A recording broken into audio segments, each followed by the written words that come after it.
Okay, today my guest is Professor Paula Caligiuri. I will keep my introduction short to maximize our time with her. In the next 30 minutes or so, we'll talk about Paula as a person, Professor Caligiuri is a thought leader and an esteemed scholar, and finally is a mentor to many PhD students and junior faculty. For the sake of time, I will skip many of her accomplishments and give you a very quick snapshot. Professor Caligiuri is an AIB fellow and a fellow of the Society for Industrial and Organizational Psychology, the SIAP. She received the Best Global Leadership Research Award in 2013 from the Global Leadership Advancement Center, received a second place in the Best Paper Award in International Human Resource Management by the AOM, both in 2009 and 2010. And recently, she is named as a top scientist in business and economics in a Stanford study. Paula runs her own consulting firm, Tasker Global, which works with organizations on the selection and development of students and professionals. She frequently offers expert opinion on CNN and CNN International. Thank you, Paula, for joining us. My pleasure, Elgaz. Pleasure to be here. Paula, what did you want to become when you were a child? Other than a princess? Actually, I wanted to be a flight attendant because in my reality, I was from a family that never really traveled. And I thought the only way I'm ever going to be able to travel is if I become a flight attendant and do it that way. So yeah, flight attendant. What was your first international trip? Where was it? Wow. Do you know my first international trip? I had saved my money to go study abroad in Rome, Italy. And that was my very first time ever on an international flight. It was 1987. And where did you grow up? Buffalo, New York. So if you're familiar with the United States, it's considered part of the Rust Belt. My dad was an auto worker, and yeah, it's a very un-international, un-global place to live. Okay. Well, how did you choose academia? So interesting, that 1987 trip to Rome, Italy, it was the fall of 1987. So I had saved my money, as I mentioned, and I got there shortly thereafter. The market crashed, Black Monday. All my money was converted to lira in an Italian bank. It was worth very little. All the kids back then, American kids usually were wealthy back then who studied abroad. I wasn't. So I called home to mom and dad and they said, sweetheart, get a job. So I ended up having this very natural experience because I was working in Italy. I had an Italian boyfriend. My friends were Italian. The Americans were all hanging out with other Americans and going off to, ski in Switzerland or go to Greece So my experience was very different. When I returned back to finish my undergraduate degree in psychology, my psychology professor said, because I was sad, I was mopey, I was down. We now understand that as repatriation adjustment. In 87, 88, I mean, we were just learning it. And so they said, if that had such a profound effect on you, why don't you study it? And so I said in my applications, I want to study what makes people effective living and working internationally, and I want to know how they change from deep developmental cross-cultural experiences. And I joke that over 30-something years later, I'm still studying what makes people effective living and working internationally. I've been doing one thing since then. So my push to academia actually was the experience from the crash. Super interesting. Okay, if you stop doing what you're doing today, what would you do? What's the second best alternative career path for you? I get into a full state of flow when I'm writing, and I think I would probably have tried to go into I don't know if creative writing or accessible writing, something that was related to just writing books, something writing really. Did you always write well, or did you learn how to write good later on? Oh my gosh, I was a horrible writer in college. Horrible. In fact, when I started graduate school, I was such a bad writer. My advisor said that he felt like I would take a handful of commas and throw them on the page. And then I think over time, I started hearing my written word in my, we do as writers, you learn your voice. And once I hit that stride, I loved it. I fell in love with writing. Interesting. One of my OB professors, actually, at Ohio State, he used to say, guys, we're not researchers, we're just writers, and we need to perfect our writing. And I didn't understand it at the time. And it took me about 20 years to figure out he was right. Writing is a big talent here. We need to nurture it, develop it. But your papers are great, so you did it. What did you learn from your biggest failure? Oh gosh, you shared during my bio that I own a consulting group.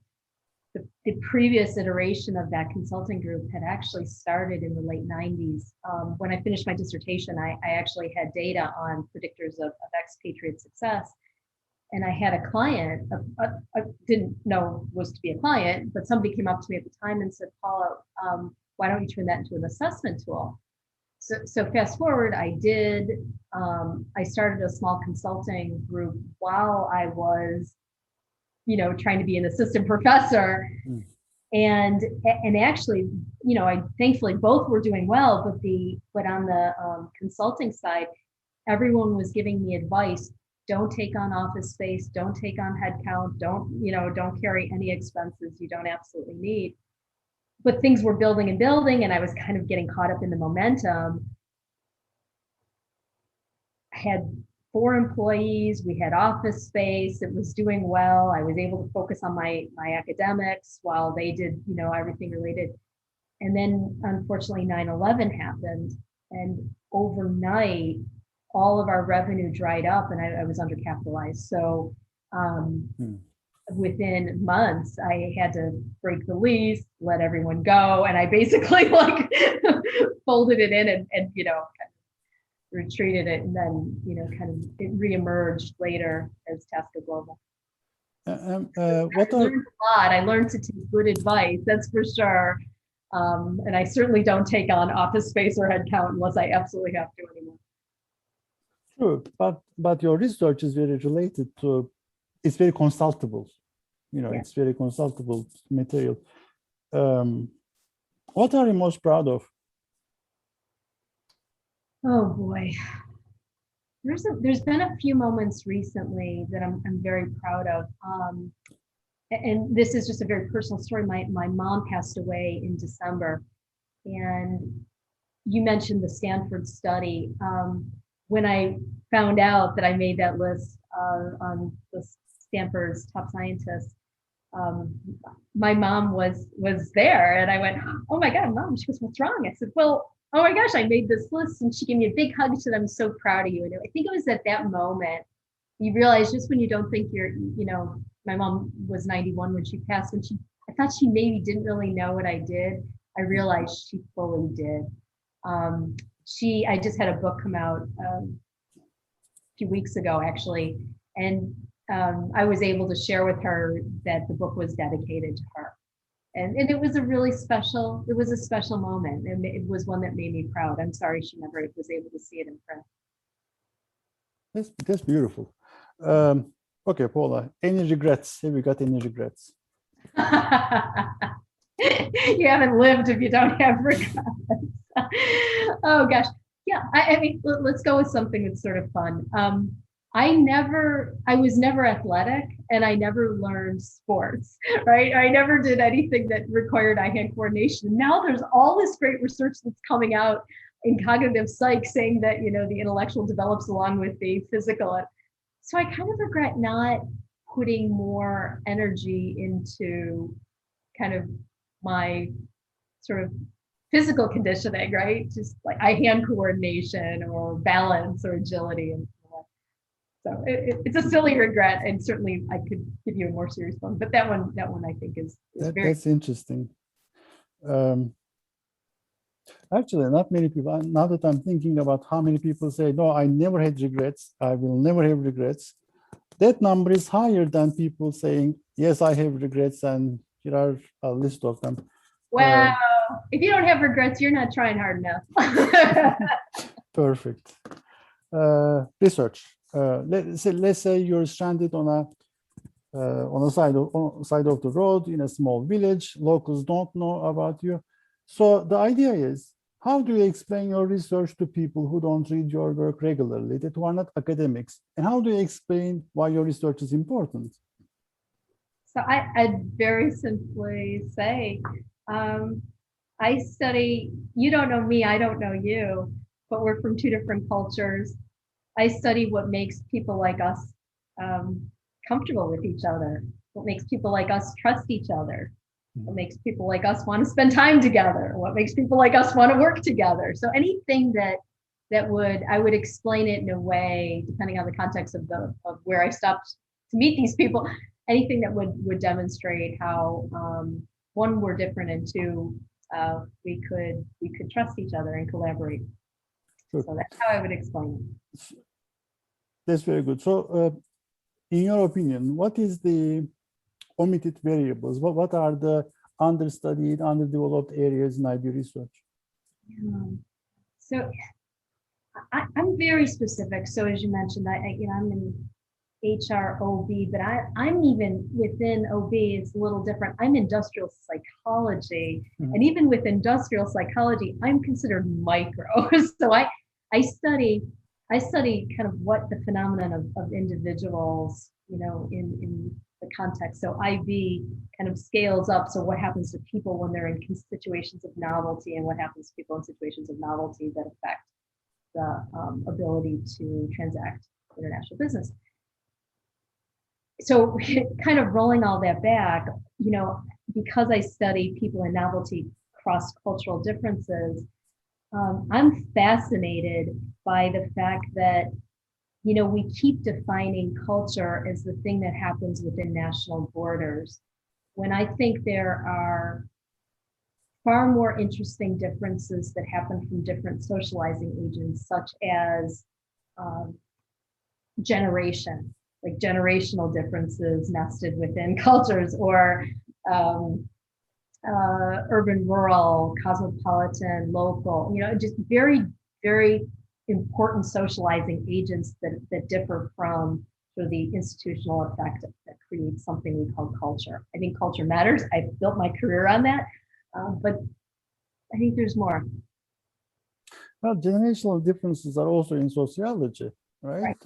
So how does yours differ from the sociology, or I don't want to say macro perspective, but societal level versus individual level? How does it? No, it's actually the exact same, right? So it's just, you as a person, you're born into a generation. How does that generation affect your value structure, including the situation in which you were born to? How do these different socializing agents layer on to create something you call your values? Mm-hmm. That we elevate that to cultural values, but how are your values created?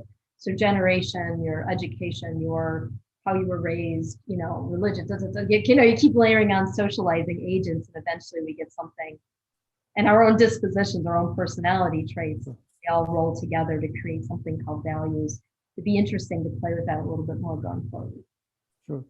Paula, going forward in the next 5 to 10 years, what are some lucrative areas for junior faculty, for doctoral students to consider as the future big questions in IB? Yeah, I don't know so much if I have the big questions as much as I do have encouragement toward multidisciplinary research. As you named at the start of this, I'm a psychologist, my PhD in psychology. Joining kind of the theoretical foundations between sociology and psychology and economics and history and, finance. All these different kind of fields that bring a really different piece to this puzzle. I think the more we're talking to each other, the better our research will become, the more predictive it will be. And about interdisciplinary research, what are your thoughts on it? And what does mix well? What does not mix well, in your opinion? I think it all mixes well, right? You just have to, it has to be the question for which the disciplines matter. And as I just mentioned, I think that interdisciplinary research is critical. I can do a very different lens on interdisciplinary work. It's a little bit more dominant in organizational psychology and a little less so that I'm seeing in IB.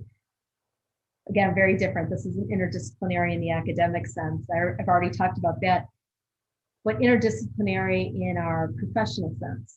So the scientist practitioner model, spending time talking to practitioners who every day live and breathe the thing you're studying will shed such tremendous light on the phenomenon that you're studying. I understand it's a case study. I understand it's a one-off. It's one person's opinion. But the more time you do that, the more time you spend with practitioners, they have such amazing insights about variables we don't consider. And that's essentially the joy of interdisciplinary research. It gives you variables to think about, to add to your research, gives it greater explanatory power. So my recommendation, not only do we sweep around our disciplines that are related, but also talk to people who are doing this. I mean, you talk to practitioners. What's an interesting question that you are surprised to hear from their mouth? What are they really working on in real life today? That is something that we don't really or regularly talk about. Yeah, I can give you a really, this is a little different from the question you're asking, because I think you want me to talk a little more macro, but I had one fascinating one very recently. So we're in the middle, I realize this can be watched at any point in time, but as we're recording this, the world is starting to get vaccinated from COVID. And we've had almost a year plus of business travelers not traveling, expats not going to their host countries. And so I think there's sort of this dominant belief, and we see it in kind of these opinion pieces, that, this is sort of the end of international business travel, it's the end of expat assignments. I've had amazing conversations with practitioners recently that have said it's actually just the opposite. We really do want to get, we're not expecting our business travel to go back to normal, but we're getting smarter about what business needs to transact face to face in order for trust to be built. So it's almost like a competitive advantage. If we can get the right people back in front of the right people while every other competitor is sort of keeping people in Zoom meetings, then we're going to have a competitive advantage because we'll be able to build trust and credibility a little faster than others. And I thought that was a really fascinating lens. So I'm thinking, how much of this is going to contract? And they're like, no, we're moving, we're going. So the budgeting for what you're saying is interesting.